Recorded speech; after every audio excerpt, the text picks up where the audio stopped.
இன்றே சப்ஸ்கிரைப் செய்து உங்கள் ஃபேவரட் ஷோகளை காணுங்கள். இதெல்லாம் ஏத்துறதுக்கு வண்டி சொல்லிட்டீங்களா? வந்துகிட்டே இருக்கு மாமா. ஆளுங்க கிட்ட சொல்லி எல்லாத்தையும் கரெக்டா ஏத்தி விட்டுருவான். சரி மச்சான். சரி சரி, நம்ம சீக்கிரம் கிளம்பலாம். நல்ல நேரத்துக்குள்ள நம்ம எல்லாரும் போகணும்.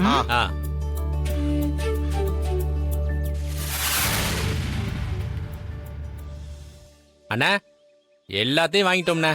ஒரு குறையும் இருக்காது. இனிமே ஊருக்குள்ள எவனும் உங்களை கேள்வி கேட்க முடியாதுண்ணே. ஊரே மெச்சுற மாதிரி போய் கொடுத்துட்டு வந்துரும்ண்ணே. ரகு, கிளம்பலாமாப்பா? நீங்க எல்லாரும் போயிட்டு வாங்க, நான் வரல. அண்ணா, ஏண்ணே? நீங்க தானே போய் சீர் கொடுக்கலான்னு சொன்னீங்க. சீர் கொடுக்கலான்னு தான் சொன்னேன், நான் வரேன்னு சொல்லல. நீங்க போயிட்டு வாங்க. ரகு, நீ இல்லாம எப்படிப்பா போக முடியும்?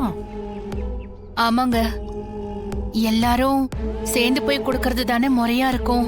முறையெல்லாம் விருப்பப்பட்டு முறைப்படி நடந்த கல்யாணத்துக்கு தான். இது கடமைக்காக பண்றது. நான் ஒன்னும் ஆசைப்பட்டு செய்யல. எதுக்காக செய்யறேன்னு நான் சொல்லிட்டேன். இது ஊருக்காக பண்றது, எனக்காக இல்ல. ஏண்ண இப்படி சொன்னா எப்படிண்ண? நீங்களும் வந்தா தானே தனா சந்தோஷப்படுவா. நான் வேணும்னு நினைச்சிருந்தா அவ இந்த வீட்டை விட்டே போயிருக்க மாட்டா. நான் வரல, நீங்க எல்லாரும் போய் கொடுத்துட்டு வாங்க. மச்சான்,